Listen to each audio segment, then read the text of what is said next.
Tensions exploded live on Jimmy Kimmel Live, when the late-night host and White House press secretary Karoline Leavitt clashed in a no-holds-barred verbal battle that left viewers stunned, the internet ablaze, and the night spiraling completely out of control.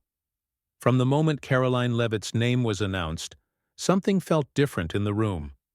Jimmy Kimmel, usually loose and playful with his monologues, seemed unusually tight-lipped. Even as he cracked a few opening jokes about politics, there was a noticeable edge to them, a sharpness that made the audience chuckle nervously instead of laugh out loud. The camera cut to Karoline, sitting poised but clearly bracing herself. As the youngest White House press secretary in American history, she had gotten used to tough crowds, but late-night television was a different arena, one where the host controlled the pacing, the energy, and sometimes the narrative. Jimmy welcomed her with a quick handshake, a forced grin that barely masked the tension. Karoline's smile was just as brittle, and when she sat down, her posture was rigid, as if ready for battle. "So, Karoline Leavitt," Jimmy began, his voice dripping with an exaggerated politeness, "the youngest person to ever stand at the White House podium and what? Defend whatever today's headline is?" The audience gave a few awkward laughs. Karoline's smile stiffened, but she kept her cool.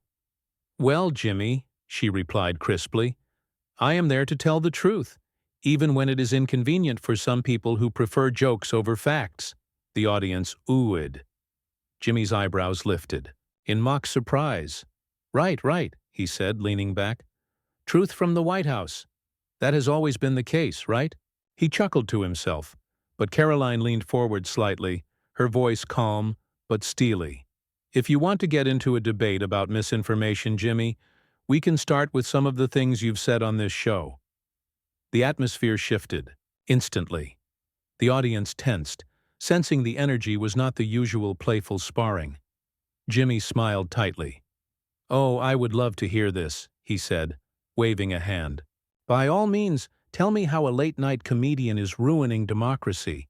Karoline didn't flinch. "You mock serious issues," she said steadily. "You make jokes about crises that hurt real people. And when you're called out, you hide behind comedy." Jimmy's smile disappeared. "That's rich coming from someone whose job is literally to spin reality on behalf of a man who can't even remember which country he's talking about half the time," he shot back. The audience gasped. This was no longer an interview. It was a bare-knuckle fight, dressed up in studio lights and applause signs. Karoline's cheeks flushed slightly, but she kept her voice level. "I am proud to serve an administration that is rebuilding trust," she said. "Unlike you, I don't make my living by tearing people down." Jimmy leaned in, eyes narrowing. "You serve an administration that has been caught lying more times than I can count," he said. "And you expect us to just smile and nod while you feed us the same garbage every day?" Karoline turned to the audience, as if appealing directly to them. "I wonder," she said, "if any of you ever ask why comedians like Jimmy are more interested in clicks and ratings than telling the truth." The crowd murmured, shifting uneasily. Jimmy's face hardened. "Oh, please," he said, almost laughing. "You're accusing me of chasing clicks while you're standing on the White House stage every day, spinning fantasy into headlines? Come on, Karoline, let's not pretend you're the moral compass here." The two stared at each other, neither willing to blink. Karoline leaned back in her chair, crossing her arms. "I didn't come here to be lectured by someone who thinks reading a tweet is journalism," she said coldly.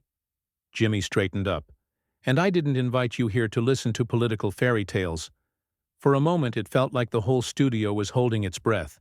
The silence was deafening. Jimmy finally broke it, flashing a sarcastic grin. "You know," he said, "I thought having you on would be a good opportunity for a real conversation. But it turns out you're just as rehearsed and robotic as every other political puppet." Karoline's eyes narrowed. "And you're just as arrogant and dismissive as every other so-called comedian who thinks making cheap jokes is the same as having principles." The tension was now a living, breathing thing in the room. Jimmy shifted in his seat, eyes gleaming with the anticipation of a fight he clearly wasn't backing down from. "Well, Karoline," he said, "if you came here to play tough, you're going to have to do a lot better than that." Karoline's lips curled into a thin smile. "Don't worry, Jimmy, I'm just getting started." The crowd erupted, half cheering, half booing, caught between the two clashing forces now locked in open combat. The cameras zoomed in tighter, the lights seemed harsher, and what had started as a regular late-night appearance was now spiraling into a primetime brawl. And neither of them was showing any sign of backing off. Jimmy leaned forward, elbows on his desk, voice low and cutting. "You know, Karoline, it's fascinating. You come out here talking about truth and rebuilding trust, yet every time someone questions your narrative, you throw a tantrum like a kid who just dropped their ice cream." The audience gasped and laughed nervously. Karoline's smile vanished entirely. "I'm not here to be mocked by a man who can't go a single night without obsessing over the president's age," she shot back. "It's cheap, it's tired, and frankly, it says more about your lack of real material than it does about him." Jimmy smirked, tapping his pen against the desk in a slow, deliberate rhythm. "Oh, we have plenty of material. When the leader of the free world forgets where he is mid-sentence, that writes itself." Karoline's expression darkened. She sat forward, almost challenging Jimmy across the table. "You think you're clever, Jimmy? You're punching down at an administration dealing with crises that your side helped create. The economic disaster, the divided country, the global instability, all fueled by reckless, self-serving politics that you never seem to joke about." Jimmy shook his head, almost in disbelief. "Are you really sitting there blaming comedians for global instability? What's next? Are late-night hosts responsible for gas prices too?" The crowd laughed again, but this time it was more uncomfortable than amused. Karoline's gaze didn't waver. "I'm saying you have a platform, and instead of using it to elevate serious conversations, you exploit fear and division for applause," she said. "You pander to whatever will get you the loudest cheers." Jimmy's face twisted into something between a laugh and a sneer. "You're lecturing me about pandering? You literally stand at a podium every day spinning bad news into fairy dust. You are the queen of pandering, Karoline." The two locked eyes, a silent battle raging between them louder than any words. "You want to talk about bad news?" Karoline said, voice rising slightly. "Let's talk about your side celebrating chaos when it benefits you politically. When cities burned, when businesses were destroyed. Where were you, Jimmy?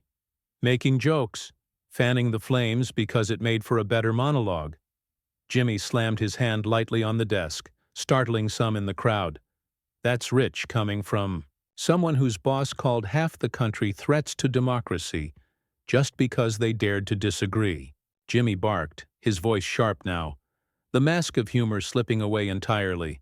Karoline didn't flinch. "And maybe they are threats when they're storming Capitol buildings and attacking police officers while waving flags like it excuses violence," she said icily. The room practically vibrated with tension.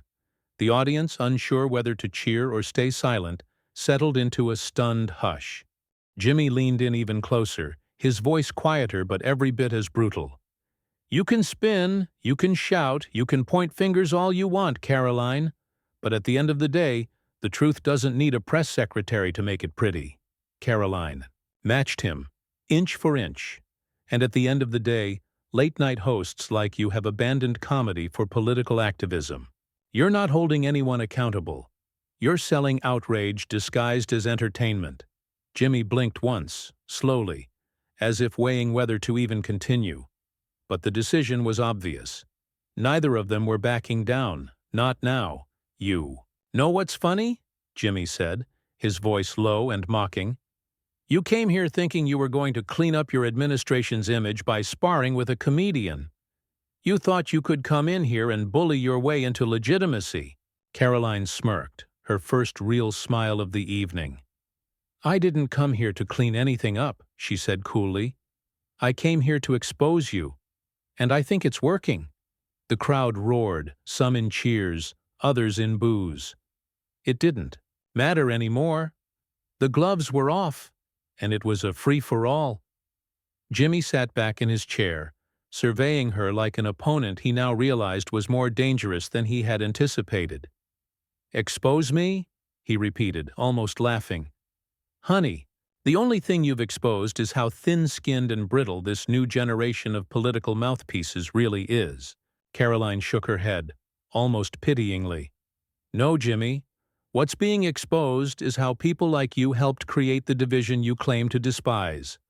Night after night, monologue after monologue, you preach unity and practice derision." Jimmy opened his mouth to respond, but Karoline cut him off, her voice rising just enough to take control. "You call it comedy. I call it cowardice. Hiding behind jokes so you never have to take real responsibility." The audience sat frozen, the studio filled with a dangerous kind of electricity, the kind that could turn at any second. Jimmy laughed once, sharp and humorless. "You think lecturing a comedy show is going to win hearts and minds? You really don't get it. People aren't tuning in to hear politicians preach." Karoline stood up slightly from her seat, leaning on the desk, her voice clear and firm. "They're tuning in because they're desperate for truth, and you're giving them mockery instead of meaning."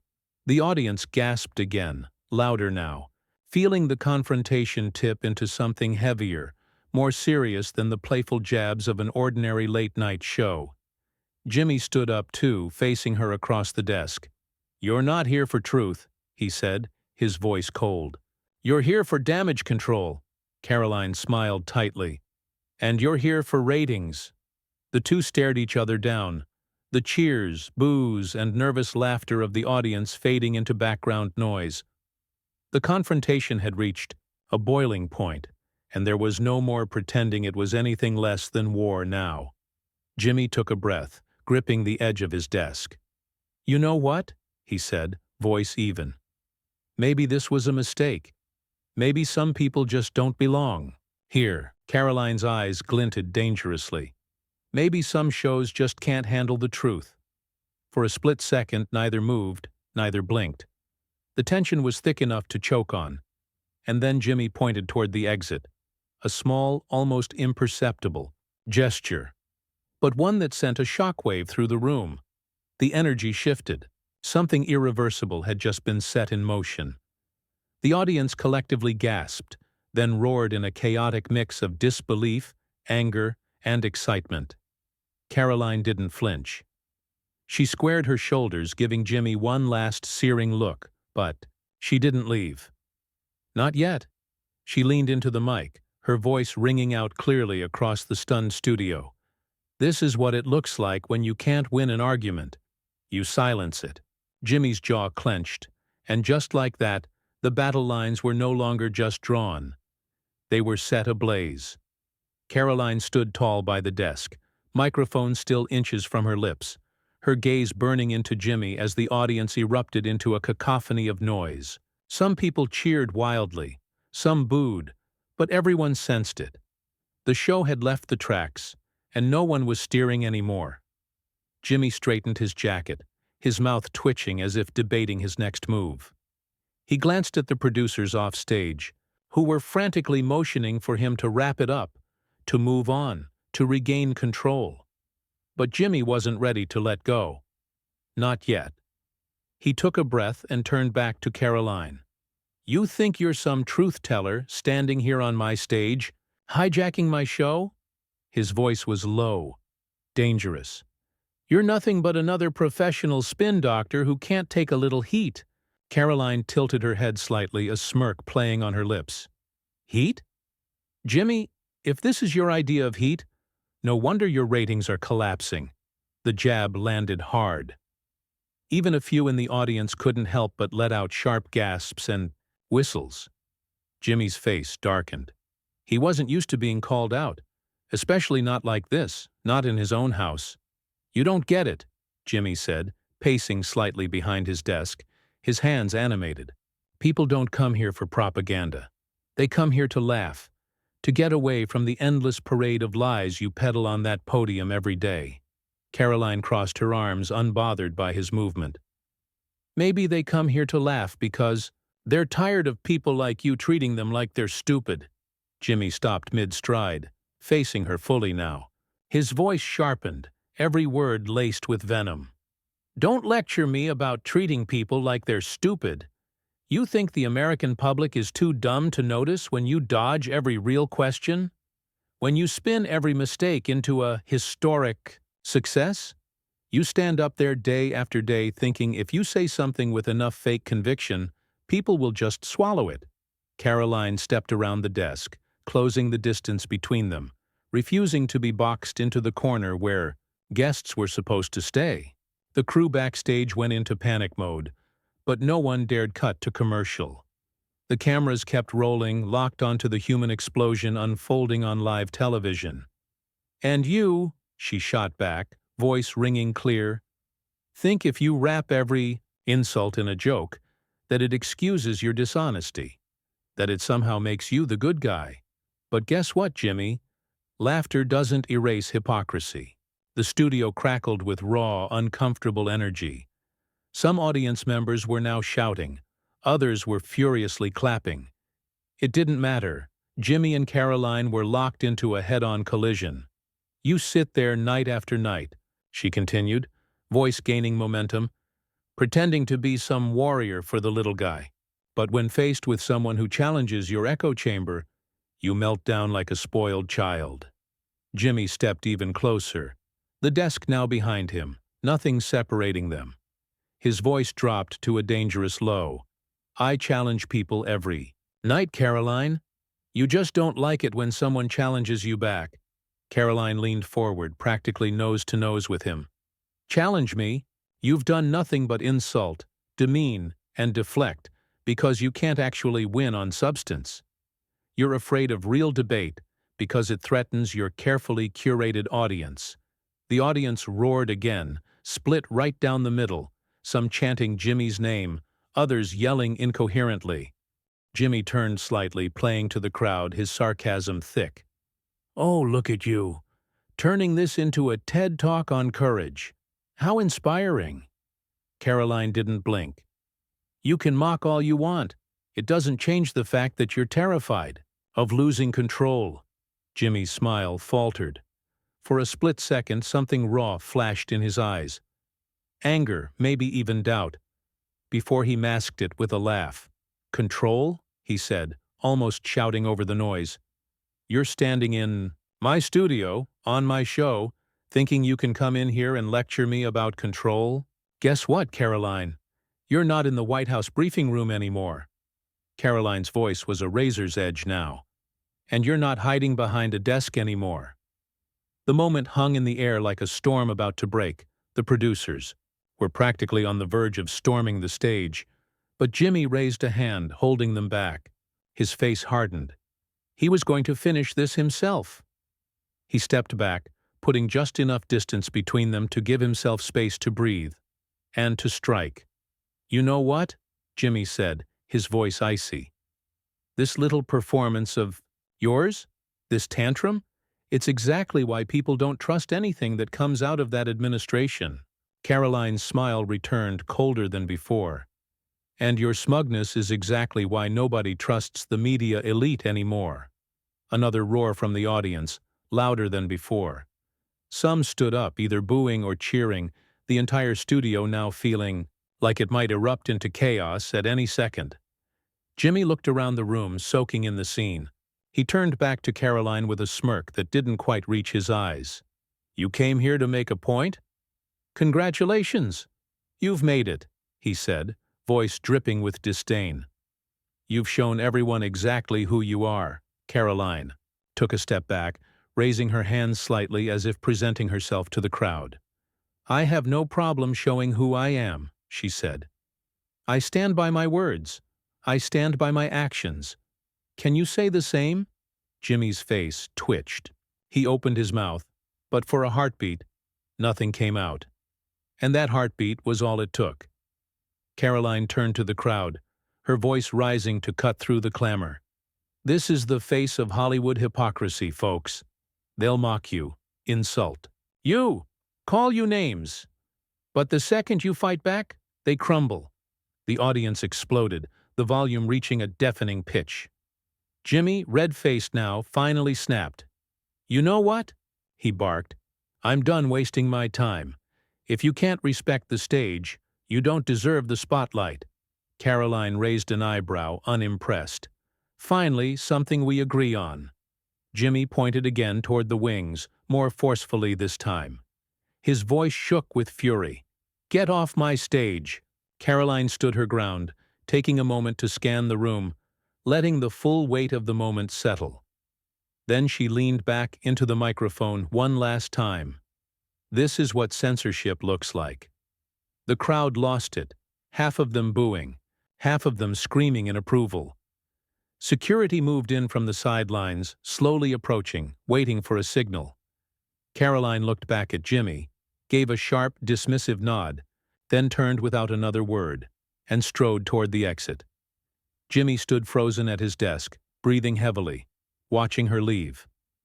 The confrontation that started as a war of words had ended in complete, undeniable spectacle. But the aftershocks were only just beginning. The moment Karoline disappeared behind the heavy velvet curtain, the audience erupted into a frenzy. Some were on their feet chanting Jimmy's name in wild support. Others booed loudly, furious over what they had just witnessed.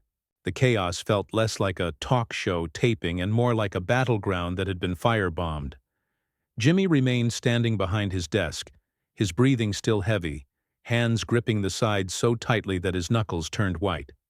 For a brief moment, he simply stood there, staring at the spot where Karoline had vanished, as if trying to process what had just happened, or maybe trying to convince himself that he had won. The studio's director's voice crackled urgently through his earpiece. "Jimmy, we need to move on. Wrap, move to wrap, now." Jimmy adjusted his jacket, forced a smile that looked almost painful, and turned back to the audience. "Well, that was interesting," he said, voice strained with false humor. The crowd gave a mix of nervous laughter and hesitant applause, but the energy was completely wrong. It was like trying to put a lid back on a volcano that had already erupted. Jimmy pressed on, professionalism kicking in, but it was clear the moment had rattled him. "We'll be right back after..." Well, we'll be back, or not. Who knows anymore? The show cut to the end credits without any formal goodbye, an almost unprecedented move. Even the band seemed unsure of how to fill the silence, their closing riff half-hearted and out of sync. But the real explosion wasn't happening inside the studio. It was happening online. Within minutes, clips of the confrontation flooded social media. Different angles, subtitles, commentary. Millions of views piled up by the hour. Trending hashtags emerged at lightning speed. Some praised Karoline for standing her ground. Others hailed Jimmy for refusing to be bullied on his own show. But one thing was clear across the board. Nobody had expected what they had just seen. Late-night television, usually so predictable, so safe, had been blown wide open. News outlets scrambled to cover the chaos. Headlines dominated every feed. Historic meltdown on Jimmy Kimmel Live. Karoline Leavitt kicked off stage in fiery clash. Jimmy Kimmel versus White House. The moment that changed. Late night forever. As the hours ticked by, the commentary only intensified. Some conservative media hailed Karoline as a hero, a fearless truth-teller who had walked into enemy territory and refused to bow. Progressive voices rushed to defend Jimmy, painting Karoline as a disrespectful provocateur, trying to hijack a comedy show for political gain. By morning, the confrontation had transcended the world of entertainment. Politicians were weighing in. Major news networks were replaying the footage on a loop. The White House was fielding uncomfortable questions about the appropriateness of the appearance. Rumors swirled that Karoline's bold performance had dramatically raised her national profile and had earned her admirers who were already whispering about a future run for higher office. Meanwhile, inside the walls of ABC, meetings ran late, into the night. Executives debated furiously. Some wanted to frame the event as a daring, unfiltered moment of free speech. Others feared it had permanently damaged the credibility of the show. Advertisers were reportedly concerned. Sponsors made quiet phone calls. Jimmy himself remained publicly silent, but those close to the production leaked that he was furious, behind the scenes. Not furious at Karoline, but at himself. Furious that he had lost control. Furious that the show, his show, had become the story for all the wrong reasons. 3 days later, Jimmy addressed the situation during his opening monologue. He stood alone on the stage. No elaborate props, no silly sketches. Just a spotlight and a microphone. "Look," he began, "what happened the other night wasn't part of the plan. It got ugly. It got personal. And maybe I let it." The audience was dead silent, hanging on to every word. Jimmy exhaled deeply. "I believe in pushing back when people lie. I believe in using this platform to challenge power, to speak truth, and yeah, to sometimes piss people off. But I also believe in doing it with humor and not hate. I forgot that the other night." Some of the crowd clapped, cautiously at first, then louder. Jimmy shook his head slightly, smiling without joy. "I don't regret standing up to lies, but maybe I regret losing the part of myself that could have handled it better." Another pause. "As for Karoline Leavitt, I don't agree with her. I probably never will. But if she wanted attention, congratulations. She got it. And maybe, in some weird way, we're both better off remembering what it feels like when words actually matter." The audience gave him a standing ovation. Not the wild, rowdy kind that demanded blood, but something quieter, more solemn, respectful. The show moved on. Karoline, for her part, embraced her viral fame. She made the rounds on cable news, podcast interviews, conservative conferences. She leaned into the image of herself as the fiery underdog who took on Hollywood's elite and refused to blink. Jimmy Kimmel Live weathered the storm too. It took a few weeks, but the show's ratings bounced back, even grew. People tuned in now because they sensed something different. An edge. A willingness to take risks that other late-night hosts carefully avoided. The confrontation had changed them both. It changed late-night television. It reminded everyone that behind the jokes, behind the carefully crafted personas, real battles over truth, power, and control were raging. And sometimes, they exploded into the open when you least expected it. And in a world hungry for authenticity, even brutal authenticity, that made all the difference. The lights on the Jimmy Kimmel Live stage dimmed one more time that night, the cameras panning slowly over the audience's faces, thoughtful, unsettled, but undeniably awake. The show went on, but it would never be quite the same again.